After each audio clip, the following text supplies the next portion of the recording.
ہمارے آج کے ایک مہمان ان کی گزارش کر رہا ہوں ان کو تشریف لائیں اور اپنے خیالات کا اظہار فرمائیں۔ محترم جناب ڈاکٹر محمد علی کریمی صاحب، HOD شعبہ عربی و اسلامیہ Bahria campus Punjab group of colleges تشریف لاتے ہیں۔ جناب ڈاکٹر محمد علی کریمی صاحب اپنے خیالات کا اظہار فرماتے ہیں۔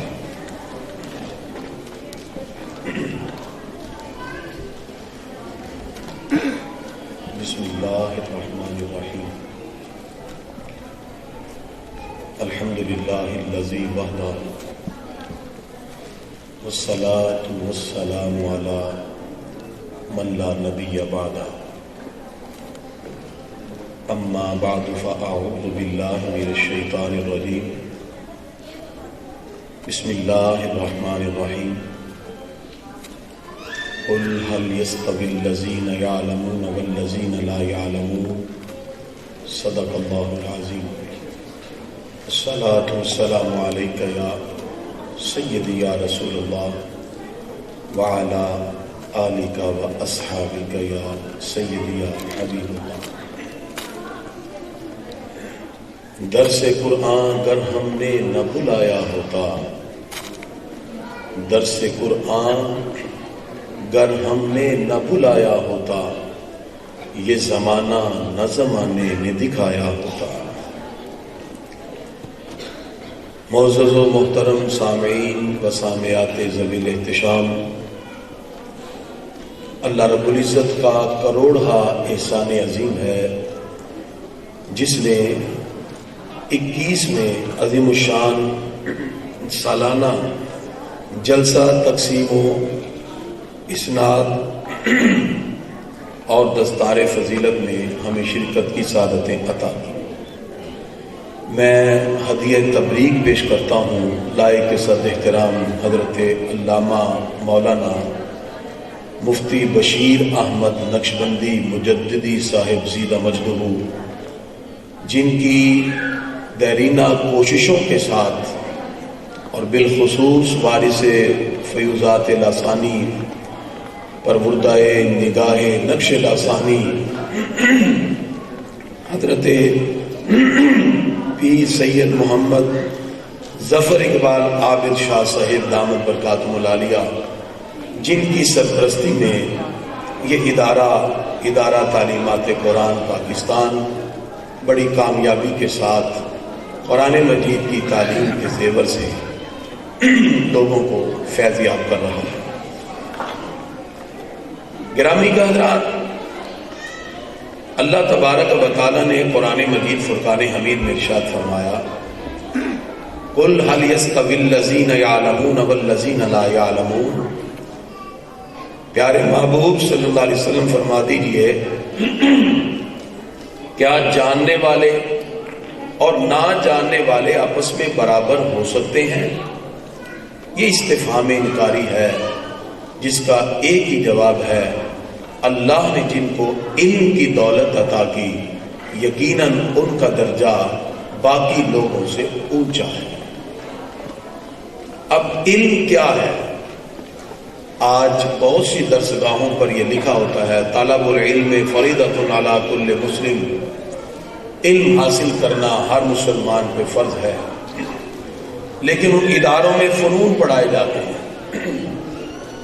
علم کیا ہے؟ علامہ قاری فرماتے ہیں، العلم نور مقتبس من مشکات النبوہ، علم وہ نور ہے جو نبوت کے چراغ سے لیا جاتا ہے۔ تو جو نبوت کے چراغ سے مستفاد ہو اسے ہی علم کہتے ہیں، اور یہ علم ہے جو رسول اللہ صلی اللہ تعالی علیہ وسلم کی میراث ہے۔ یہ قرآن و سنت کا علم جس کے سینوں سے ہم اپنے آپ کو فیض یاب کر کے آج پوری دنیا کے سامنے اپنی برتری کو ثابت کر سکتے ہیں۔ اگر آپ ہسٹوریکل پرسپیکٹیو میں دیکھیں، ماضی کے تناظر میں، یہ جملے اب میرے ذرا غور سے سنیے گا، پوری دنیا پر یونانیوں کا عہد عروج 200 سال تک رہا ہے۔ رومیوں نے 400 سال تک اپنے فلسفے سے دنیا پہ راج کیا۔ مسلمان اپنے عہد عروج کے ساتھ 1000 سال تک پوری دنیا پہ حکومت کرتے رہے. 1700 کے بعد سے آج 300 سال ہوئے کہ یورپ نے بہت سے فنون کے اندر ترقی کی. پتہ چلا کہ مسلمان اپنے عہد عروج کے اندر ہر شعبہ زندگی کے اندر انفرادی خوبیوں کے ساتھ متصف رہے. وہ علم تفسیر ہو، اصول تفسیر ہو، وہ حدیث ہو، اصول حدیث ہو، وہ فقہ ہو، اصول فقہ ہو، علم العقائد ہو، علم الکلام ہو. ان تمام علوم سے مسلمان متصف رہے. پھر حسابیات، پھر نظمیات، پھر معاشیات، پھر سماجیات، ادبیات، تاریخ، ان تمام علوم پر مسلمانوں نے 1000 سال تک حکومت کی. یورپ ہم سے بھیک مانگتا رہا. مسلمانوں ہمیں بھی بتاؤ یہ سائنس کیا ہے. ہمارے بڑے بڑے سائنسدان جابر بن حیان، الموسیٰ الخوارزمی، ابن سینا، جنہوں نے پوری دنیا کے اندر علم کا وہ خوبصورت طرح امتیاز قائم کیا جو آج بھی تاریخ کے اوراق کو پلٹنے کے بعد اپنی آنکھوں سے آپ دیکھ سکتے ہیں. آج گرامی قدر حضرات، اس وقت پوری دنیا کے اندر جتنے مذاہب ہیں، اللہ تبارک و تعالی نے ان میں سب سے زیادہ سربلندی اسلام کو اس لیے عطا فرمائی. پروردگار فرماتا ہے ان الدین عند اللہ الاسلام. اللہ کے ہاں اگر کوئی مقبول دین ہے تو وہ دین اسلام ہے. اس کی وجہ یہ ہے جتنے بھی مذاہب ہیں وہ مکمل ضابطۂ حیات نہیں. آج کرسچینٹی کے پاس کوئی معاشی زندگی گزارنے کے اصول نہیں. آج جیوز کے پاس کوئی آئلی زندگی کے اصول نہیں. اور آج اسی لیے سیکولر جو سسٹم ہے، جو سیکولر طبقہ ہے، جو سیکولرزم ہے، ان کا کہنا ہے مسلمانوں تم بھی دین کو اپنا ایک پرائیویٹ مسئلہ سمجھو.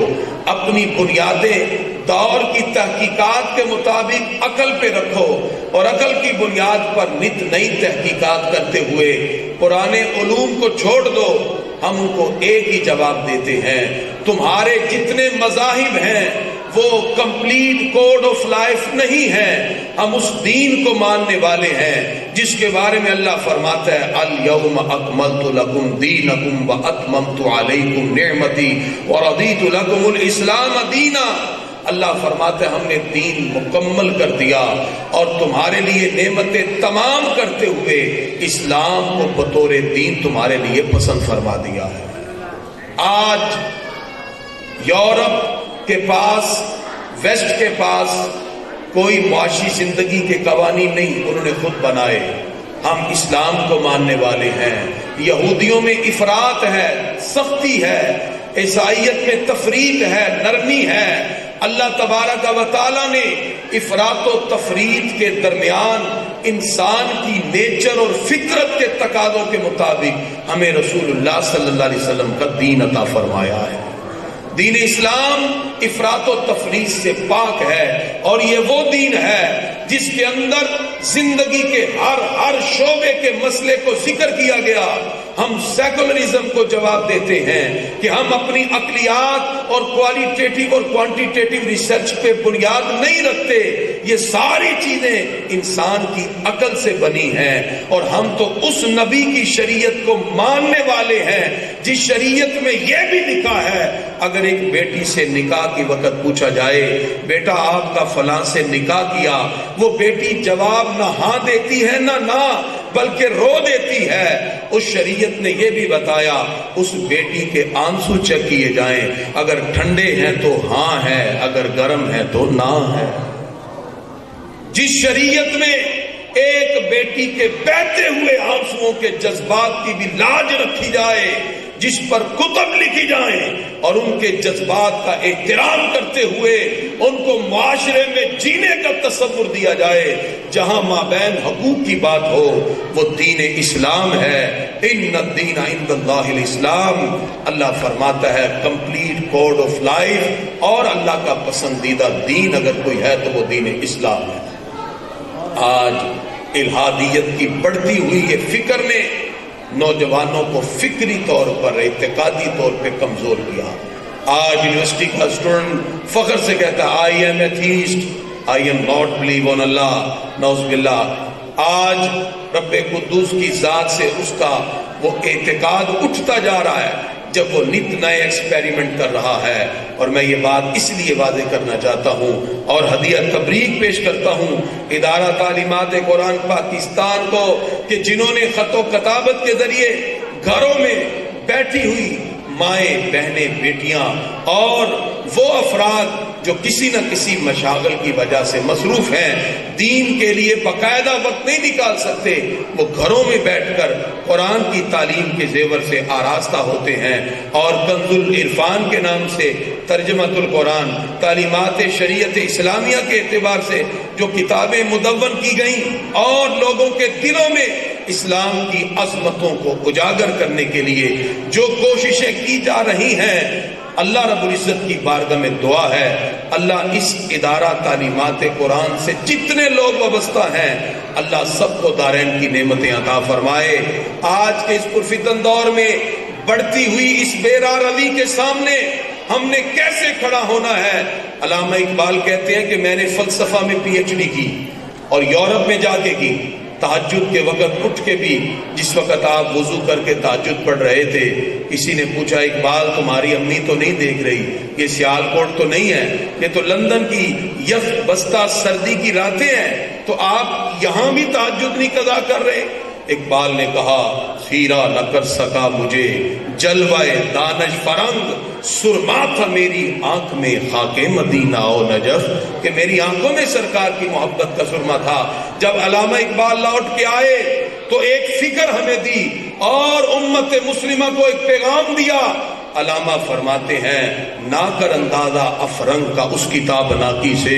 علامہ فرماتے ہیں یورپ اور ویسٹ کی ترقی کو دیکھ کر یہ نہ سمجھنا کہ ان کی زندگی کے اندر بڑی خوشحالی ہے، فرمایا نہ اطمینان قلب ہے نہ دل کا سکون ہے. نہ کر اندازہ افرنگ کا اس کتاب ناکی سے، بجلی کے چراغوں سے ہے اس جوہر کی برہ کی. فرمایا جیسے یہ چراغ اور یہ لائٹ ہیں یہ بجلی کے محتاج ہیں، لائٹ چلی جائے ان کی کوئی وقت نہیں رہتی. فرمایا اسی طرح ان کے پیچھے کچھ لائٹس ہیں، کچھ ایسے محرکات ہیں جو اسلام کو اور اسلام کی عظمتوں کو کم کرنے کی کوشش میں ہیں. نہ کر اندازہ افرنگ کا اس کتاب ناکی سے، بجلی کے چراغوں سے اس جوہر کی برہ کی. علامہ فرماتے ہیں نظر تو خیرہ کرتی ہے چمک تہذیب حاضر کی، یہ سنائی مگر جھوٹے نگوں کی ریزہ کاری ہے. فرمایا یہ جھوٹے نگ ہیں، یہ اصل ڈائمنڈ نہیں ہے، ان کی کوئی قدر و قیمت نہیں ہے. اور علامہ اقبال کہتے ہیں مسلمان مجھے تجھ پہ بھی بڑا گلہ ہے، اور وہ گلہ یہ ہے کہ جیسے بچہ رو رہا ہو، روتے بچے کو کھلونا دے دے، وہ اپنا رونا بھول کر کھلونے میں مگن ہو جاتا ہے. علامہ فرماتے ہیں آج سوشل میڈیا اور دیگر چیزوں کے ذریعے تمہیں بھی ان کھلونوں میں ڈال دیا. مجھے ڈر ہے کہ ہے طفلانہ طبیعت تیری، بڑے عیار ہیں یورپ کے شکر پارا فروش، اے تہی از ذوق و شوق و سوز و درد می شناسی عصر ماں بماچے کرد. علامہ فرماتے اے ذوق شوق سے خالی ہو جانے والے مسلمان، تو جانتا ہے تیرے ساتھ کتنا بڑا ہاتھ ہو گیا. عصر ماں مارا از ماں بیگانہ کرد، از جمال مصطفیٰ بیگانہ کرد. آج زمانے نے ہمیں زمانے کی روش میں کھو کر اور جدید ترقی یافتہ علوم کی طرف بڑھتے ہوئے ہمیں ان علوم سے دور کر دیا جو علم ہمیں خدا کی معرفت عطا کرتا ہے. علم کہتے ہی اسے ہیں جو رب کی بارگاہ تک پہنچا دے، جو اللہ کی بارگاہ سے دور کر دے، جو فکر معاش سے جڑا ہو، جو معاشی ترقی اور مادی لوازمات کے حصول کے لیے ہو. وہ علم نہیں ہے، وہ صرف فنون ہو سکتے ہیں.